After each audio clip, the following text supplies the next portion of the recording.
ఉన్నతి trunk పెట్లో ఏం దొరకలేదు కదా? ఇప్పటికైనా నీకు నమ్మకం కలిగిందా యమున పిన్ని దొంగ కాదని? ఉన్నతి, నాకు తెలిసిన వాంటి క్షమాపణ చెప్పడం మంచిదే.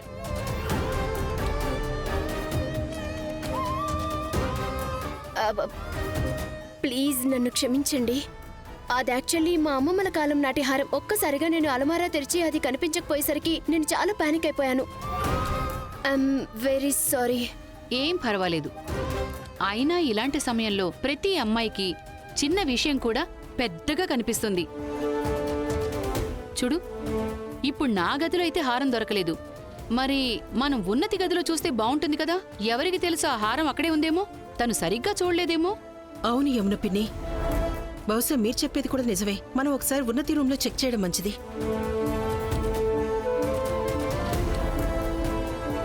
మిస్ మెడోనా, చెప్పండి.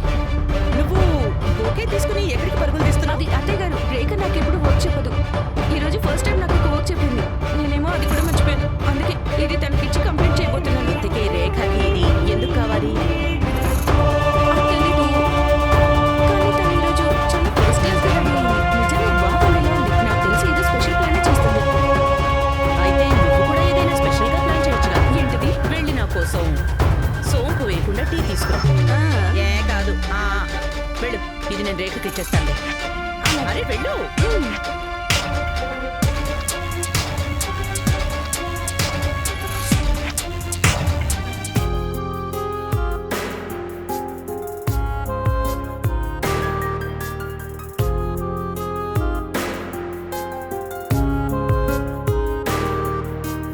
మీ మనసులో ఎన్ని ప్రశ్నలున్నాయో వాటన్నిటికీ సమాధానం చెప్పబోతున్నాను. మీ గురించి నా మనసు ఎలా ఫీల్ అవుతుందో అది కూడా నేను చెప్పాలనుకుంటున్నాను. అంటుంటారు కదా, ప్రేమకి ఎలాంటి సాక్ష్యాలు ఉండవని. కానీ ఎవరి గురించైనా ఆలోచించినప్పుడు మన గుండె గట్టిగా కొట్టుకుంటే అదే ప్రేమ. అండ్ నా వరకు ఆ ప్రేమ మీరే Raghav. I love you, Raghav.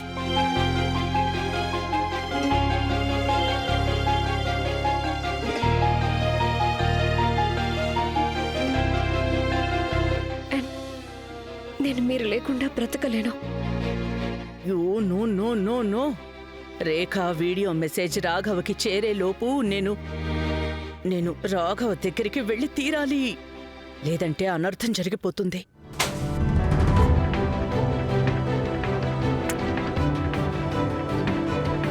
కాదు రేఖ, నువ్వు ఇంతకంటే బాగా చెప్పగలవు. ఇంకేదైనా బాగా ఆలోచించు. ఇది చాలా ప్లెయిన్ గా, చాలా సింపుల్ గా ఉంది. ఇంకా ఎలా చెప్పొచ్చు?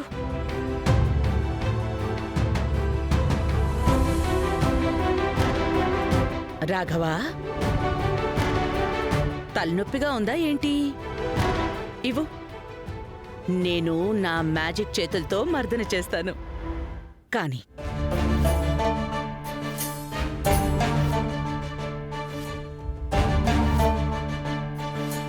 రాఘవా, ఒక విషయం అడగనా నాన్న?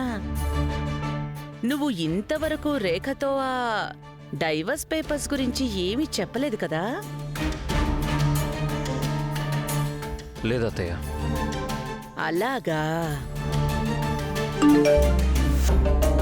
వద్దు, నువ్వు కళ్ళు మూసుకునే ఉండు. అందరూ నా రాఘవ్కి ఫోన్లు చేసి మెసేజ్లు చేసి విసిగిస్తూనే ఉంటారు. నేను చూస్తానుండు. ఓ, ఎవరు మెసేజ్ చేశారు అత్తయ్య? రేఖ. అర్థం కావట్లేదు. ఈ అమ్మాయి అసలు ఏమనుకుంటుందో ఏమో. నీకు చెప్పడానికి ఒక కొత్త పద్ధతి అనుకుంటా. తను నిన్ను లెక్క చేయట్లేదని. అంటే తనకి తెలుసు కదా నీకు ఎంత బాధగా అనిపించిందో. తను నీ ఫోన్ పగలగొట్టి ఇప్పుడు రోహిత్ ఇచ్చిన ఫోన్ని యూజ్ చేస్తోంది. కాని తను తన ఫోన్ ఏం మార్చలేదు. నిజానికి పుండు మీద కారం జల్లినట్టు ఇప్పుడు రోహిత్ ఇచ్చిన ఫోన్ నుంచి నీకు వీడియో మెసేజ్లు చేస్తోంది.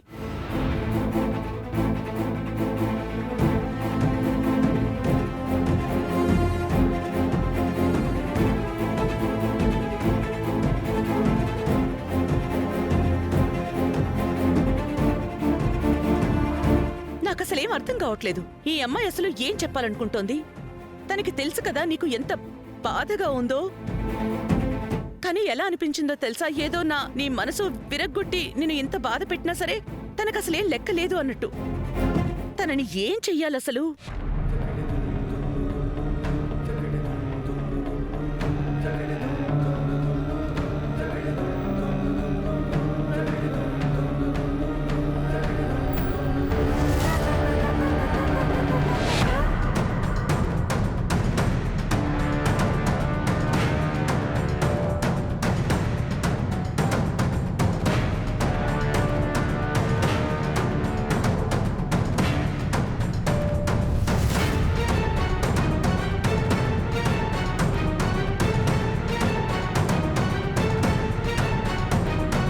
రేఖ, ఇలా అయితే నీకు పిచ్చి పట్టిస్తుంది. బహుశా ఆయన ఎక్కడైనా బిజీగా ఉన్నారేమో, ఇంకా మెసేజ్ చూడలేదేమో, లేక ఇంకా కారణాలు ఏవైనా ఉండొచ్చు కదా. ఒక పని చేయి, నువ్వు ఫోన్ చూడు, చాలా నార్మల్ గా బిహేవ్ చేయి. లైక్ ఎంత నార్మల్ అంటే అసలు నువ్వు వీడియోనే పంపలేనట్టు. Relax relax.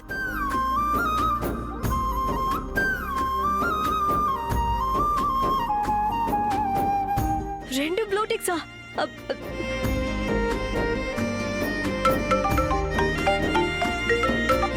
ఆరేకా విరాజ్ చూడు, నాకు తెలుసు, కానీ నేను జస్ట్ కన్ఫర్మ్ చేసుకోవడానికి అడుగుతున్నాను, సరేనా?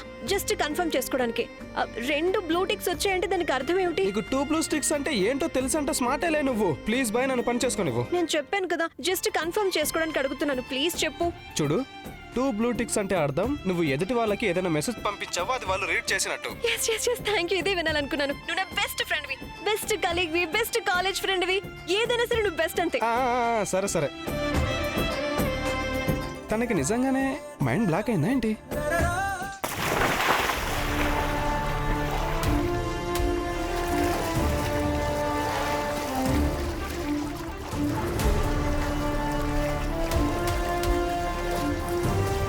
నేను ఇంకా నీ గురించి తప్పుగా అనుకుంటున్నానేమో అనుకున్నాను. నేను అమ్మ చూసినట్టు, రేఖ చూసినట్టు నేను ఎందుకు నిన్ను మంచిగా చూడలేకపోతున్నాను అనుకున్నా. కానీ నేను నీ గురించి అనుకుంది చాలా కరెక్టే రాఘవ్. నువ్వు ఒక నంబర్ 1 బుద్ధులేని మనిషివి. నువ్వు రేఖతో కుండ మార్పిడి పెళ్లి చేసుకున్నావు. తనని నీ చెల్లి సంతోషానికి గ్యారంటీ కార్డ్ చేసుకున్నావు. రాఘవ్ సూర్యవంశీ, నువ్వు రాత్రిపూట ప్రశాంతంగా ఎలా పడుకోగలుగుతున్నావు? నువ్వు నీ ముఖాన్ని అద్దంలో ఎలా చూసుకోగలుగుతున్నావు రాఘవ్ సూర్యవంశీ? ఈ కాలంలో కూడా నీలాంటి డబ్బున్న వాళ్ళు బలవంతంగా పెళ్లి చేసుకోవటం మీ హక్కు అనుకుంటున్నారా? లేకపోతే నువ్వు అందరినీ బానిసాలనుకుంటున్నావా? నువ్వు చెప్పాల్సింది అయిపోయి ఉంటే వెళ్ళిపోయి ఇక్కడ నుంచి, లేదంటే మళ్ళీ అందరూ నాతో ఫైట్ చేస్తారు. నేను నీతో ఎందుకు కొట్లాడుతున్నాను? అయితే రా, నాతో ఫైట్ చెయ్యి. నీకు వచ్చింది ఇదే కదా, కేవలం నీ ఇష్టానుసారం అన్ని చేయటమే కదా.